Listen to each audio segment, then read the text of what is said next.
So hello guys, welcome back to our new video. So मागच्या व्हिडिओमध्ये आपण कमलाच्या हवेलीत enter झालो आणि आपल्याला 2 कीज आणि त्याचबरोबर आपल्याला सॉल्ट बॉल आणि होली वॉटर प्रेयर प्लेट पण भेटली.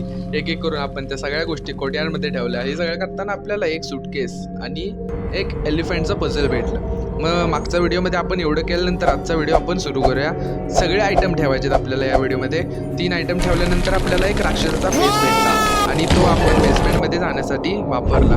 त्यानंतर आपल्याला बेसमेंटमध्येच एक कोर्टयार्डमध्ये शॉर्टकट जाण्यासाठी भेटला आणि तिथेच आपल्याला एक कोड पण भेटला जो मे बी सूटकेसचा असू शकतो, जो आपल्याला मागच्या व्हिडिओमध्ये भेटलेला.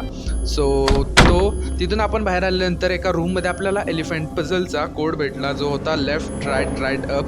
तो कोड टाकून आपण कॅम्पफायर म्हणजेच कापूर कोर्टयार्डमध्ये ठेवला आणि शॉर्टकटने आपण दुसऱ्या साईडला निघालो. बेडरूम कीनं आपण बेडरूम ओपन केलं. त्यानंतर त्याच बेडरूमच्या साईडला आपल्याला एक रूममध्ये आपल्याला सूटकेस भेटला. तिथं आपण कोड टाकला. तिथून आपल्याला हनुमान चालीसा भेटला. तो आपण कोर्टयार्डमध्ये ठेवून आपण बेडरूममध्ये अगरबत्ती घेतली आणि त्यामुळे आपल्याला कलर स्पॉटची लोकेशन पण कळली. मग तिथून आपण कलर स्पॉट घेतला आणि मग काय game finish. So thank you so much for watching and अशाच इंटरेस्टिंग गेम प्ले व्हिडिओसाठी डू सबस्क्राईब.